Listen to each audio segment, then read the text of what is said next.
নমস্কার বন্ধু, সকলে কেমন আছেন? ভিলেজ লাইফ ব্লগে সকলকে স্বাগত জানাই।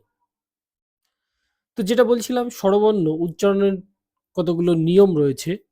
আমরা বাচ্চাদের অনেক সময় ধাতানি দিয়ে থাকি, সে সঠিকভাবে উচ্চারণ করতে পারছে না। কিন্তু আমাদের এটা বুঝতে হবে যে কেন স্বরবর্ণটা উচ্চারণ করতে পারছে না, তার অসুবিধাটা কোথায়। 5 বছরের নিচের বাচ্চারা কখনোই স্বরে অ, স্বরে আ, হ্রস্ব ই, দীর্ঘ ই এটা বলতে পারবে। কারণ দেখো, স্বর ও অ, যেটা স্বর, স্বর অ, ওটা অই বলবে।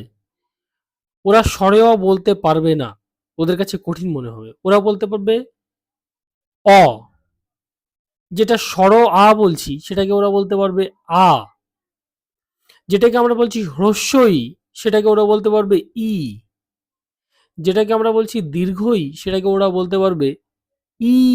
একটু বেশি সময় নিয়ে দীর্ঘ ই। দেখো, যদি ভালো করে বোঝো, হ্রস্বই মানে অল্প সময়ের জন্য ই, ই।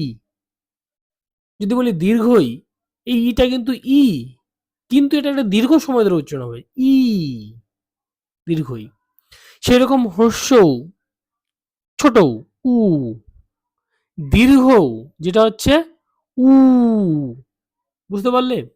এই জিনিসগুলো কিন্তু আমরা অনেক সময় গার্জিয়ান যারা আছি, অভিভাবক যারা আছি বা মাস্টার রয়েছি, অনেকে বোঝে না। যারা ট্রেনিং করেনি, ডিএলএড, বিএড করেনি বা বেসিক জ্ঞান নেই, তারা কিন্তু এই ভুলটা করে। আমি যে সঠিক বলছি সেটা বলছি না। এটা কিন্তু সত্যি কথা। তোমরা সাইকোলজিক্যাল ব্যাপারটা বুঝতে পারবে, বুঝলেই বুঝতে পারবে।